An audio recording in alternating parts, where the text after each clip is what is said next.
Hello student, मेरा नाम है नीरज कुमार और आज का हमारा टॉपिक है the portrait of A lady, जो कि क्लास 11th की इंग्लिश की बुक में पहला चैप्टर है। इसके राइटर है खुशवंत सिंह। तो आइए पढ़ते हैं इस स्टोरी को।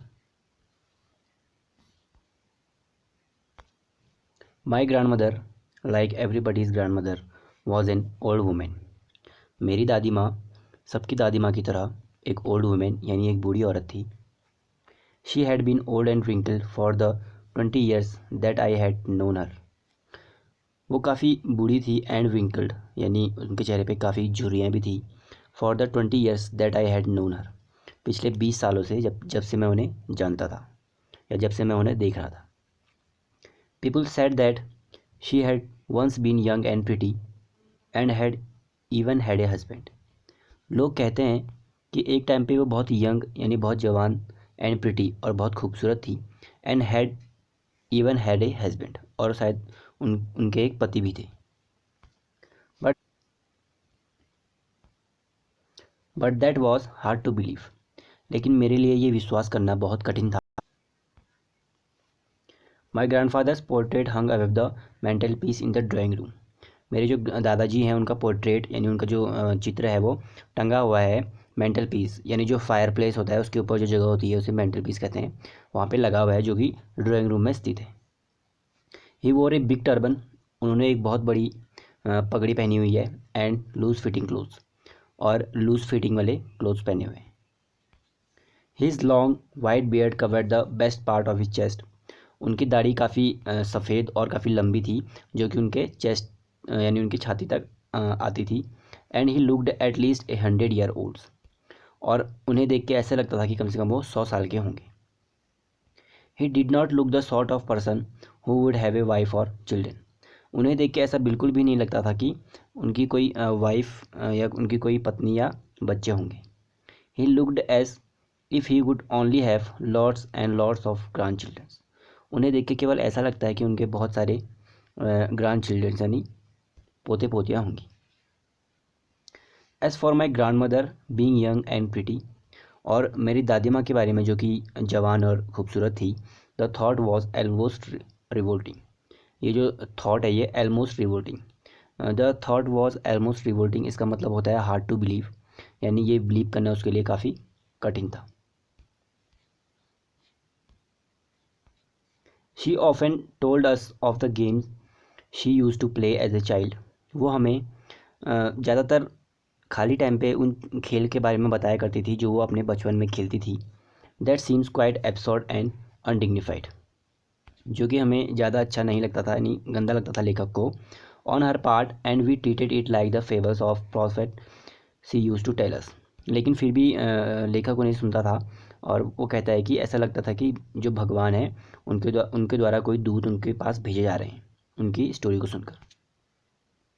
सी had always been short and fat and slightly bent. उसकी दादी माँ थोड़ी छोटी थी एंड फैट थोड़ा मोटी थी एंड स्लाइटली बेंट और थोड़ा झुकी हुई थी। Her face was a criss cross of wrinkles running from everywhere to everywhere. उनके चेहरे पे बहुत सारी झुर्रियाँ थी जो कि यहाँ से वहाँ मतलब पूरे चेहरे पे उनकी झुर्रियाँ ही झुर्रियाँ थी। No we were certain she had always been as we had known her. उन्हें देख के ऐसा लगता था कि वो जितने बहुत ज़्यादा बूढ़ी हैं। ओल्ड, सो टेरेबली ओल्ड, बूढ़ी, बहुत ज़्यादा बूढ़ी, that she would not have grown older, इतनी बूढ़ी कि शायद उनसे बूढ़ा कोई और ना होगा। And had stayed at the same age of 20 years, और वो इतनी बूढ़ी थी कि पिछले 20 सालों से उन्हें जो हम देख रहे थे तब भी वो इतनी बूढ़ी थी। She could never have been pretty, शायद वो कभी भी खूबसूरत नहीं होगी, but she was always beautiful, लेकिन वो हमेशा ब्यूटीफुल थी। यहाँ पे दो वर्ड्स लिखे गए हैं प्रिटी और ब्यूटीफुल, जिनका मीनिंग सुंदर ही होता है, लेकिन इसमें थोड़ा डिफरेंस है। अगर हम प्रिटी की बात करें तो प्रिटी का मतलब किसी को बाहर से सुंदर देखना, यानी जो कोई अगर मेकअप करके आजकल हम देखते हैं कि बहुत खूबसूरत बन सकते हैं, लेकिन जो ब्यूटीफुल होता है वो एक इनर ब्यूटीनेस के लिए जाना जाता है, यानी आंतरिक सुंदरता के लिए। तो आपको इन दोनों वर्ड्स का जो मीनिंग है और जो डिफरेंस है उसे याद रखना है। आगे बढ़ते हैं। She hobbled about the house in spotless white with one hand resting on her waist to balance her stoop and other telling of the beds of her rosary. She hobbled about the house. Hobbled मतलब लंगड़ा के चलना. तो वो पूरे घर में थोड़ा लंगड़ा के ये ऐसे चलती थी. In spotless white with an hand wrestling on her waist. एक स्पॉटलेस वाइट यानी एक वाइट साड़ी, वो पूरा वाइट साड़ी पहनती थी. And resting on her waist, और अपने दूसरे हाथ को अपने कमर में रखती थी. टू बैलेंस हर स्टूप, चलने को बैलेंस करने के लिए अपनी वॉक को. And other telling the beds of her rosary, और दूसरे हाथ से वो अपनी जो जाप वाली जो माला होती है उसे घुमाते रहती थी. Her silver locks were scattered untidily over her pale. जो सिल्वर लॉक्स यहाँ पे उनके बालों को कहा गया है क्योंकि उनके बाल बिल्कुल सफ़ेद थे. Were scattered untidily over the pale. Pale का मतलब जो उनका पीला चेहरा था उसके ऊपर उनके बाल हमेशा आते रहते थे. पकड़ फेस, उनका फेस काफ़ी पकड़ था. पकड़ मतलब झुर्रियों वाला. And her lips constantly move in Audible prayer. और अपने होठों से वो हमेशा कोई ना कोई प्रेयर गाते रहती थी. इन ऑडिबल का मतलब होता है अपने मन में गाती रहती थी. Yes she was beautiful. फिर लेखक कहता है कि हाँ वो वास्तव में सुंदर थी. She was like the winter landscape in the mountain. यहाँ पे लेखक कंपेयर करता है अपनी ग्रैंड मदर को winter landscape in the mountain. जो ठंड के दिनों में जो पर्वत पे लैंडस्केप बनता है बिल्कुल वाइट कलर का, उससे तुलना करता है अपनी दादी माँ की. An expanse of pure white serenity breathing peace and contentment. ऐसा उनके देख कर लगता था कि जो स्क्रीनिटी है यानी नेचुरल उनकी ब्यूटी थी. ब्रीथिंग पीस शांतिपूर्वक, एंड कंटेनमेंट और बिल्कुल संतोष से वो उनके चेहरा ऐसे देखने से लगता था. My grandmother and I were good friends. मेरी दादी माँ और मैं काफ़ी अच्छे दोस्त थे. My parents left me with her when they went to live in the city. मेरे जो पेरेंट्स थे वो मुझे छोड़ गए थे दादी माँ के पास जब वो शहर में रहने के लिए चले गए. We were constantly together. और तब से हम दोनों साथ रहते थे. She used to wake up me in the morning. वो हमेशा मुझे सुबह उठाती थी. And get me ready for school. और स्कूल के लिए रेडी करती थी. She said her morning prayer in a monotonous sing song. वो सुबह सुबह वो काफ़ी अच्छे पोएम सुनाती थी, या जो प्रेयर है वो भजन उन्हें गाती थी. इन्हें मोनोट्यूनियस सिंग सॉन्ग. मोनोट्यूनियस का मतलब थोड़ा बोरिंग टाइप से वो गाती थी. While she bath and dress me in the hope that I would listen and get it to know it by heart. और वो मुझे इस होप से ही सुनाती थी जब तैयार करते हुए उसे पहले उसे नहलाती थी.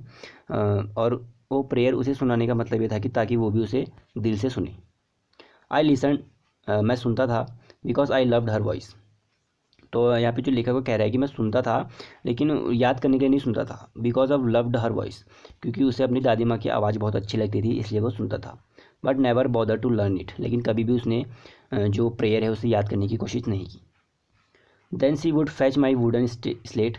फिर वो मेरी जो वुडन स्लेट है यानी पहले से लकड़ी पे लिखते थे, तो लकड़ी पे जो लकड़ी का एक पट्टा टाइप का होता था उस पर लिखते थे. तो दादी माँ उसका वुडन स्लेट उसके पास ले आती थी. विच ही हैड ऑलरेडी वॉश्ड, जिसे दादी माँ ने पहले ही धोया होता था. And plastered with yellow chalk, और उस पर येलो चॉक लगा के उसे देती थी. ए टीनी अर्थन इंक पॉट, एक छोटी सी इंक पॉट उसे दी आती थी. एंड ए रेड पेन, और एक लाल पेन उसे देती थी. Tie them all in a bundle, इन सारी चीज़ों को एक बंडल में वो बांध कर. And hand it to me, और मुझे दे देती थी. आफ्टर एक breakfast of thick stale chapati, जो नाश्ते में वो एक थिक यानी मोटी, स्टील मतलब बासी रोटी खाया करते थे. With a little butter and sugar, और उसमें थोड़ा बटर और शुगर लगा के spread on it we went to school. जो बासी चपाती रोटी है उसे खा के वे स्कूल जाया करते थे.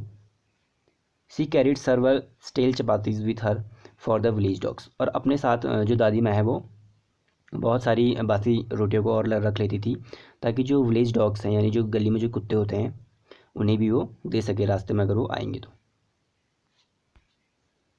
My grandmother always went to school with me because the school was attach to the temple.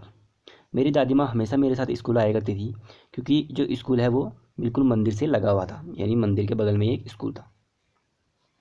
The priest taught us the alphabet and the morning prayer. जो वहाँ पे प्रिस्ट था यानी जो वहाँ पे पुजारी था वो हमें बहुत सारे अल्फ़ाबेट सिखाता था. एंड द मॉर्निंग प्रेयर, और मॉर्निंग की प्रेयर बताता था. While the children sat in rows on either side of the verandah, बाकी जो बच्चे थे, जबकि जो बाकी बच्चे थे वो एक रो में बैठे हुए थे दूसरी साइड बरंदा के, सिंगिंग द अल्फ़ाबेट और the prayer in the coarse. और वो जो अल्फ़ाबेट हैं और उनको एक स्वर में मिला के गाया करते थे। कोरस मतलब एक स्वर में। My grand mother said in side reading the scriptures, और मेरी दादी माँ उसी के अंदर बैठी हुई होती थी मंदिर के, और रीडिंग द स्क्रिप्चर्स, यानी स्क्रिप्चर्स मतलब जो अभिलेख हैं या फिर जो पुरानी किताबें उन्हें पढ़ते रहती थी। When we had both finished, जब हम दोनों अपना अपना काम ख़त्म कर लेते थे, we would walk back together, हम दोनों साथ घर को वापस आ जाया करते थे। This time the village dogs would meet us at the temple door, और जो वापस आने के समय जब जो गली के जो कुत्ते थे वो जो टेम्पल का जो डोर था दरवाजे पर, वहीं पर हमें हमारा इंतज़ार किया करते थे। दे फॉलोड अस, वो तब तक हमें फॉलो करते थे, टू आवर होम, घर तक, rolling and fighting with each other, एक दूसरे से जो कुत्ते हैं वे एक दूसरे से आपस में लड़ते थे। For the chapatis we throw to them, जो रोटियां हमने उन पर फेंकी थी उसके लिए लड़ते झगड़ते थे, और ऐसे करके उनके पीछे पीछे आया करते थे। When my parents were comfortably settle in the city, जब मेरे पेरेंट्स अच्छी तरह सेटल हो गए सिटी में, they send for us, they send for us का मतलब तो उन्होंने मुझे भी वहाँ बुला लिया, सिटी में, शहर में बुला लिया। That was a turning point in our friendship, यानी ये एक टर्निंग पॉइंट था हमारी दोस्ती में। हमारी दोस्ती यानी जो लेखक है और जो उसकी दादी माँ है, उसकी उन दोनों की जो रिलेशनशिप है उसमें एक टर्निंग पॉइंट था। टर्निंग पॉइंट का मतलब ये बहुत बड़ा चेंज, ड्रास्टिक चेंज हम कह सकते हैं। Although we share the same room, कहता है कि जब हम दोनों जब शहर चले गए तो वहाँ भी हम एक ही रूम में रहा करते थे। My grandmother no longer came to school for with me, लेकिन मेरी दादी माँ अब मेरे साथ स्कूल नहीं आया करती थी। I used to go to an English school, अब मैं एक इंग्लिश स्कूल में जाता था, इन ए मोटर बस, एक मोटर बस में। There were no dogs in the street, वहाँ गली में कोई भी कुत्ते नहीं थे। And she took to feeding sparrow in the courtyard of our city house, और हमारे शहर के घर में क्योंकि वहाँ पे कोई डॉग्स तो नहीं थे स्ट्रीट में, इसलिए वो जो बरामदा है वहाँ पे जो स्पैरोज़ हैं यानी जो चिड़िया है उन्हें उन्हें फीड करती थी, यानी उन्हें खाना देती थी। As the years roll by we saw less to each other, जैसे जैसे टाइम बीतता गया वो एक उनका जो रिलेशन था वो धीरे धीरे कम होता गया, यानी वो एक दूसरे से कम ही मिलते थे। For some time she continue to wake me up, कुछ समय तक वो मुझे सुबह उठाती थी, and get me ready for school, और स्कूल के लिए तैयार करती थी। When I came back she would ask me what the teacher had, और जब मैं वापस आता था तो वो मुझे पूछती थी कि टीचर ने आज क्या पढ़ाया, टॉट मी, यानी टीचर ने मुझे आज क्या पढ़ाया। I could tell her English words, मैं मैं उन्हें कुछ इंग्लिश के शब्द बता देता था जो मुझे स्कूल में पढ़ाए गए थे। And little things of western science and learning, और कुछ ऐसी चीज़ें बताता था जो साइंस में मुझे पढ़ाई जाती थी। The law of gravity, gravity के नियम के बारे में, आर्किमिडीज़ के प्रिंसिपल के बारे में, द वर्ल्ड बीइंग अराउंड, तो ये सारी चीज़ें वो उसे बताता था। ये सभी साइंस के टॉपिक हैं। This made her happy, this made her unhappy, ये चीज़ें सुन के जो दादी माँ है वो बिल्कुल अनहैप्पी यानी बिल्कुल नाखुश हो जाती थी। She could not help me with my lessons, क्योंकि अब वो मुझे मेरे जो चैप्टर है, मेरे जो पार्ट है उनके उसमें मेरी सहायता नहीं कर सकती थी। She did not believe in the things they taught me at the English school, वो इन चीज़ों पर बिल्कुल विश्वास नहीं करती थी जो इंग्लिश स्कूल में पढ़ाई जाती थी। And was distressed that there was no teaching about God and scriptures, और वो काफ़ी डिस्ट्रेस यानी काफ़ी परेशान रहती थी कि जो स्कूल है वहाँ पे भगवान और जो स्क्रिप्चर्स हैं यानी जो पुरानी किताबें हैं, ग्रंथ हैं, उनके बारे में कुछ नहीं बताया जाता था। इस ये सोच के वो हमेशा बहुत डिस्ट्रेस रहती थी, यानी बहुत परेशान रहती थी। One day I announce that we were being given music lesson, एक दिन मैंने उन्हें बताया कि अब हम जो म्यूज़िक है उनके लेसन्स भी स्कूल में पढ़ते हैं। सी वॉज वेरी डिस्टर्ब, ये सुन के वो बहुत नाराज़ हुई। To her music had loud associations, क्योंकि उनके लिए जो म्यूजिक था वो लाउड एसोसिएशंस, लाउड का मतलब होता है थोड़ा वल्गर टाइप का, यानी थोड़ा वो म्यूजिक को थोड़ा सा गलत मानती थी स्कूल्स में। It was the monopoly of harlots and beggars and not meant for gentle folk, क्योंकि वो कहती थी जो म्यूजिक है वो केवल मोनोपोली ऑफ हार्लोड्स यानी वैश्याओं के लिए बना हुआ है, एंड बेगर्स और भिखारियों के लिए, and not meant for gentle folk, और एक जेंटल इंसान के लिए म्यूजिक नहीं होता है। She said nothing but her silence mean disapproval, वो कुछ नहीं कह उन्होंने कुछ नहीं कहा, लेकिन अगर वो चुप हैं तो इसका मतलब डिसअप्रूवल, यानी उन्हें अच्छा नहीं लगा। She rarely talk to me after that. उसके बाद वो मुझसे थोड़ा ही कुछ बात उन्होंने की। When I went up to in university, जब मैं यूनिवर्सिटी के लिए गया, I was given a room to my own, मुझे एक अलग सा रूम दे दिया गया। The common link of our friendship was snapped. अब जो हमारे फ्रेंडशिप यानी हमारी दोस्ती का जो रिश्ता था वो पूरी तरह टूट चुका था। My grandmother accepted her solutions with resignations, यानी मेरी ग्रैंड मदर ने ये एक्सेप्ट कर लिया जो हमारा रिश्ता जो टूट चुका था उसे बिना किसी रिजिग्नेशन या बिना किसी वाद विवाद के उन्होंने मान लिया कि अब हमें ऐसे ही रहना पड़ेगा। She rarely left her spinning wheel to talk to anyone. अब केवल वो चरखा चलाया करती थी और बहुत कम किसी से बात किया करती थी। From sunrise to sunset she sat by her wheel spinning and reciting prayer. अब वो सूर्य उदय होने से लेकर सूर्य अस्त होने तक केवल चरखे पे काम किया करती थी एंड रिसाइटिंग प्रेयर्स, और केवल जो प्रेयर्स हैं यानी जो प्रार्थनाएं हैं उन्हें रिसाइट यानी गाया करती थी दोबारा दोबारा से। Only in the afternoon she relaxed for a while to feed the sparrow. केवल थोड़ा वो दिन में आराम से रहा करती थी और उस टाइम पे भी वो जो चिड़िया हैं उन्हें फीड यानी उन्हें भोजन कराया करती थी। While she sat in the verandah breaking the bread into little bits. जब वो बरामदे में बैठती थी तो जो ब्रेड है यानी जो रोटी के टुकड़े हैं उन्हें छोटे छोटे भागों में तोड़ती थी। Collected around her creating a veritable bedlam of creeping, यानी 100 से ज़्यादा चिड़िया उनके आसपास उस टाइम पे बैठ जाती थी, आ जाती थी और बहुत ज़्यादा शोर करती थी। ए वेरिटेबल्स बेलडम ऑफ क्रीपिंग, और जो चिड़िया है उनका काफ़ी ज़्यादा शोर वहाँ पे देखने को मिलता था। वेरिटेबल का मतलब होता है शोरगुल। Some came and perched on her legs, कुछ आती थी और उनके जो पैर हैं वहाँ पे बैठ जाती थी। अदर ऑन हर शोल्डर्स, कुछ उनके कंधों पर बैठ जाती थी। Some even sat on her head, और यहाँ तक कि कोई कोई उनके सिर पे भी बैठ जाती थी। She smiled but never shoot them away, वो हंसती थी लेकिन कभी भी उन्होंने उन्हें भगाया नहीं वहाँ से। It used to be the happiest half hour of the day for her, यही पूरे दिन का सबसे अच्छा आधा घंटा उनके लिए था। When I decided to go abroad for further studies, जब मैंने डिसाइड किया कि मैं आगे की पढ़ाई के लिए विदेश जाऊंगा, I was sure my grand mother would be upset, मुझे अच्छे से पता था कि जो दादी माँ है वो काफ़ी नाराज़ होंगी। I would be away for 5 years, क्योंकि मैं 5 साल के लिए उनसे दूर जा रहा था। And at her age one could never tell, और उनकी एज में ये कहा नहीं जा सकता था कि वो 5 साल उनके लिए कैसे होंगे। But my grand mother would, लेकिन मेरी दादी माँ जानती थी। She was not even sentimental, लेकिन ये सब जान के भी वो सेंटिमेंटल नहीं हुई।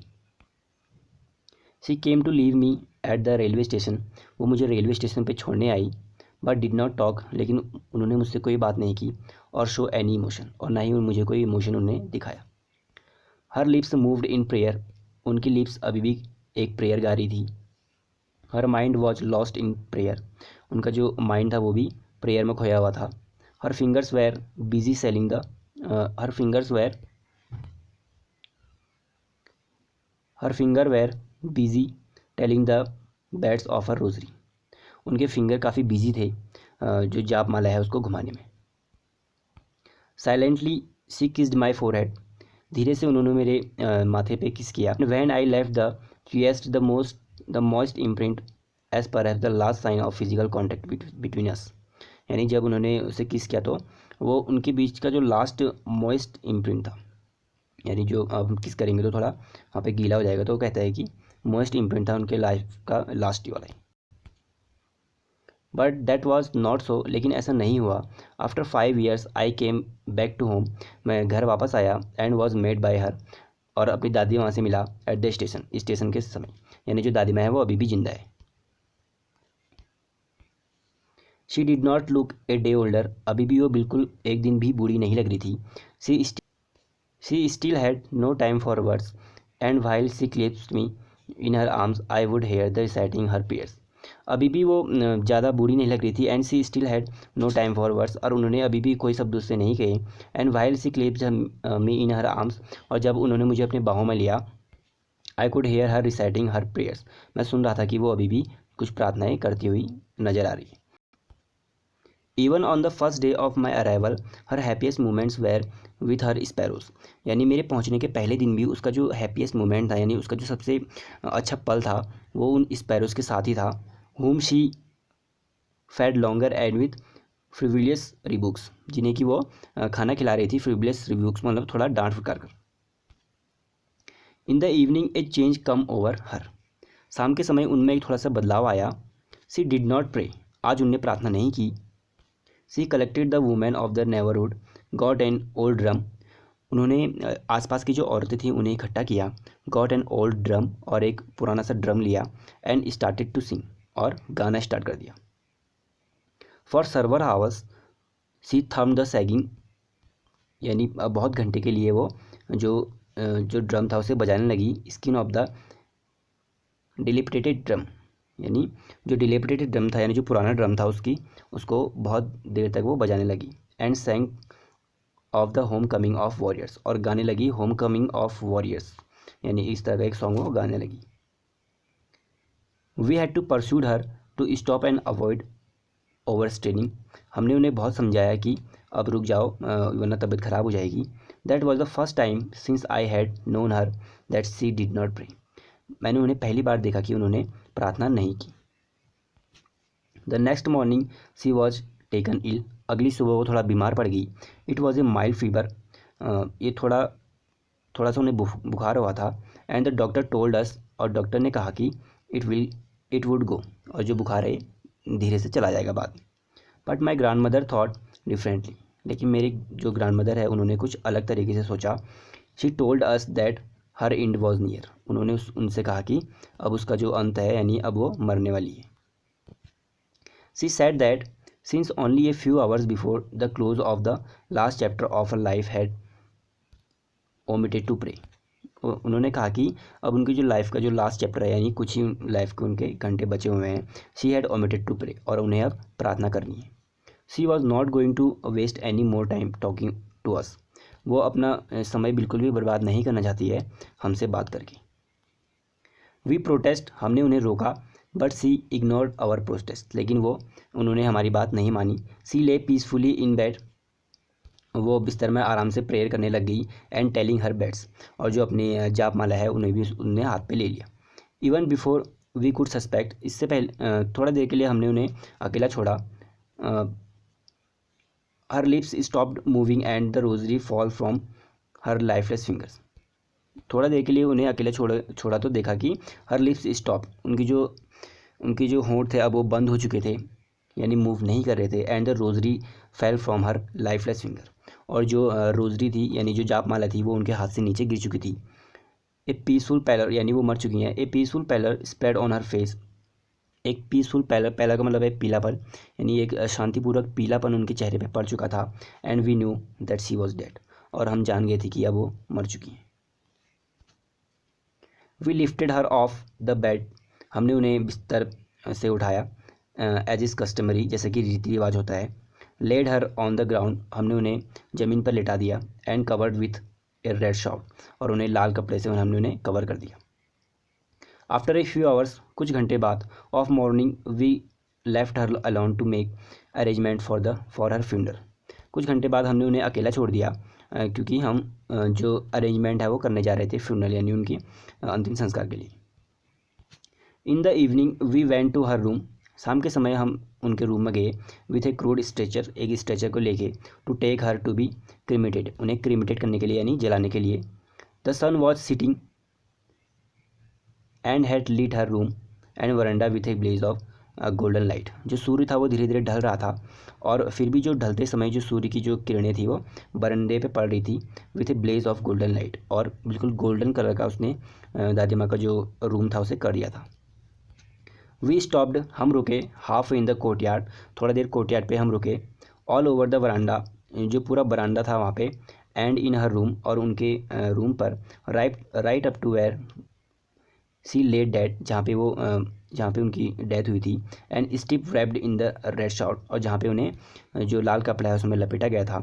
Thousands of sparrow set scattered on the floor, बहुत मतलब हज़ारों की संख्या में वहाँ पे जो चिड़िया थी वो उनके फ्लोर पे आ चुकी थी, बरांडा से लेके उनके रूम तक। देयर वॉज नो क्रिपरिंग, आज जो चिड़िया थी वो बिल्कुल भी आवाज़ नहीं कर रही थी। We felt sorry for the birds, हमें भी उन चिड़िया को देख के काफ़ी बुरा लग रहा था। And my mother fetched some bread for them, और मेरी माँ जैसे कि दादी माँ की तरह उनके लिए ब्रेड लेके आई। She broke it into little crumbs, उन्होंने मेरी माँ ने मतलब उन जो ब्रेड्स थे उन्हें छोटी छोटी टुकड़ों में तोड़ा।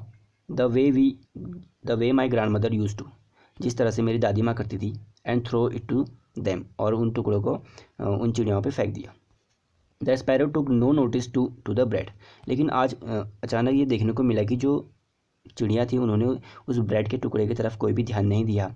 Van we carried my grandmother's corpse off, जब हम अपने जो दादी माँ हैं उनके लाश को ले जा रहे थे, क्रॉप्स का मतलब लाश, तो उनको जब ले जा रहे थे, दे फ्लो अवे क्वाइटली, तो सारी चिड़िया वहाँ से चुपचाप उड़ गई।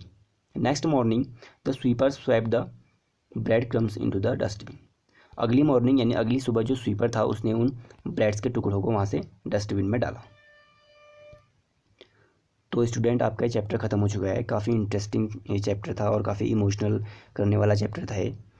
इसकी जो इंपॉर्टेंट वर्ड मीनिंग्स हैं और जो एक्सरसाइज है वो मैं आपको अगले वीडियो में बताऊंगा, और कमेंट बॉक्स में आप इस स्टोरी का मॉरल प्लीज़ लिखेंगे। इसकी जो वर्ड मीनिंग्स है वो मैं आपको अगले वीडियो में बताता हूँ। Okay, thank you.